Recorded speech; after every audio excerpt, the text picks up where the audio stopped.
انسان کی آنکھ اور شرمگاہ کا آپس میں بڑا گہرا تعلق ہے۔ آنکھ کا اور شرمگاہ کا بڑا گہرا تعلق ہے۔ اللہ تعالیٰ نے قرآن پاک میں جہاں نگاہوں کو بچانے کا حکم دیا ہے، اس کے ساتھ ہی شرمگاہوں کی حفاظت کا حکم بھی دیا ہے۔ چنانچہ اللہ تعالیٰ فرماتے ہیں قُل لِّلْمُؤْمِنِينَ يَغُضُّوا مِنْ أَبْصَارِهِمْ وَيَحْفَظُوا فُرُوجَهُمْ ذَلِكَ أَزْكَىٰ لَهُمْ۔ اے میرے نبی، میرے بندوں سے آپ کہیں کہ اے میرے بندو، اپنی نگاہوں کو حرام سے بچاؤ اور اپنی شرمگاہوں کو محفوظ کرو۔ حضرت یحییٰ علیہ السلام سے کسی نے پوچھا کہ زنا کی ابتدا کہاں سے ہوتی ہے، بدکاری کی ابتدا کہاں سے ہوتی ہے؟ حضرت یحییٰ علیہ السلام نے فرمایا بدکاری کی ابتدا آنکھ سے ہوتی ہے۔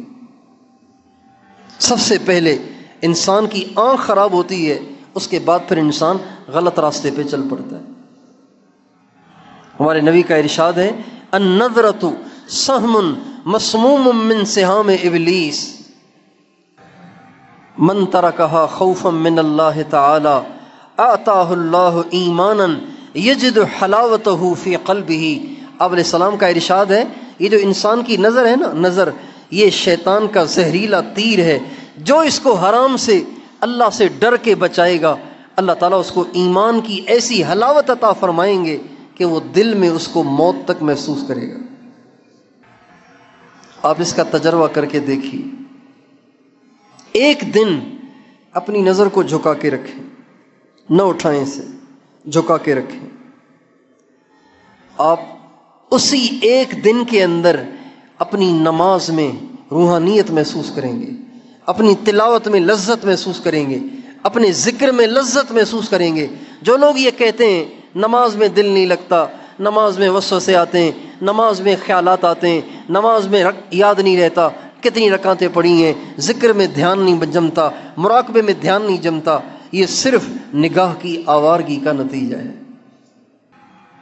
اس لیے اپنی نگاہ کو کنٹرول کرنا، حرام سے بچانا، اپنے دین کو بچانے کے لیے ضروری ہے۔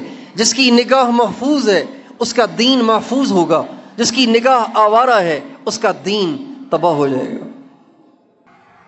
اور نگاہ کی آوارگی جب سے یہ موبائل آیا ہے تب سے بہت زیادہ ہو گئی ہے۔ موبائل کے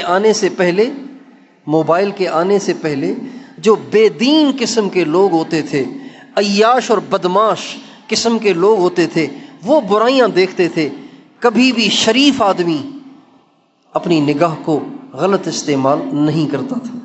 شریف آدمی چاہے وہ نماز نہ بھی پڑھتا ہے لیکن شریف طبیعت کا ہے، اس کی نگاہیں ناپاک نہیں ہوتی تھیں۔ لیکن جب سے یہ موبائل آیا ہے تو شریف کیا، شریر کیا، دنیا دار کیا، دین دار کیا، مدرسے میں پڑھنے والا، طالب علم کیا، داڑھی رکھے ہوئے، سر پہ ٹوپی اور پگڑی رکھے ہوئے، اس کی نگاہیں بھی اس کے قابو میں نہیں رہیں۔